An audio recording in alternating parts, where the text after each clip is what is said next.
సిద్ధరామయ్య సర్కార్ కొద్ది రోజుల క్రితమే 3 ఏళ్లు పూర్తి చేసుకుంది. మరో 2 ఏళ్లలో అసెంబ్లీ ఎన్నికలు జరగబోతూ ఉన్నాయి. బీజేపీని ఢీ కొట్టేందుకు డీకేనే సరైన లీడర్ అని హైకమాండ్ భావించింది. అందుకని సడన్ గా నాయకత్వ మార్పు జరిగింది. నాయకత్వ మార్పుపై కర్ణాటక కాంగ్రెస్ కీలక ప్రకటన చేసింది.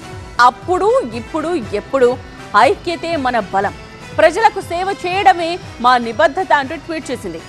డీకే సిద్ధరామయ్య ఫోటోస్ షేర్ చేసింది కర్ణాటక కాంగ్రెస్. ఇక కేబినెట్ కూర్పులో రాహుల్ తనదైన ముద్ర ఉండేలా చూస్తున్నారు.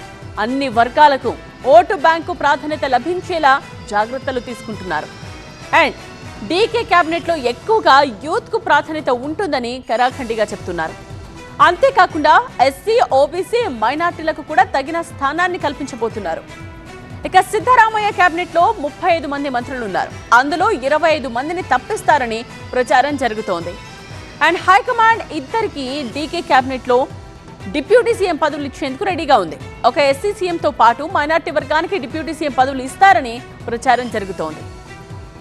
ఇక జాతీయ రాజకీయాలపై ఆసక్తి లేదని చెప్తున్నారు సిద్ధరామయ్య. కర్ణాటక రాజకీయాల్లోనే కొనసాగుతానని స్పష్టం చేశారు. ఎమ్మెల్యేగా సేవలు అందిస్తాను అంటున్నారు సిద్ధరామయ్య. ఇక హైకమాండ్ ఆదేశాల మేరకే సీఎం పదవిని వదులుకున్నట్టు సిద్ధరామయ్య చెప్పారు. అంటే సొంతంగా ఆయన రాజీనామా నిర్ణయం తీసుకోలేదు.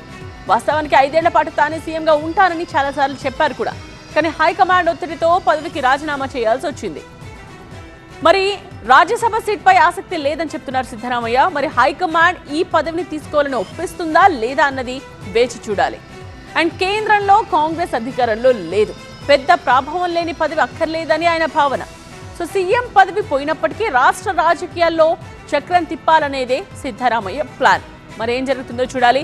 ఇక హైకమాండ్ సిద్ధరామయ్యతో రాజీనామా చేయించినట్టు ప్రచారం జరుగుతోంది. రాహుల్, ప్రియాంక తనకంటే డీకే శివకుమార్ కు ఎక్కువ ప్రాధాన్యత ఇస్తున్నారు అన్న భావన కూడా సిద్ధరామయ్యలో ఉంది. సో అందుకని హైకమాండ్ చెప్పేదానికంటే సొంత నిర్ణయాలు తీసుకోవడమే బెటర్ అన్న ఆలోచనలో సిద్ధరామయ్య ఉన్నారు. అండ్ వాస్తవానికి కొత్త కేబినెట్ లో తన అనుచరులకు కీలక పదవులు ఇవ్వాలన్నది సిద్ధరామయ్య ప్రధాన డిమాండ్.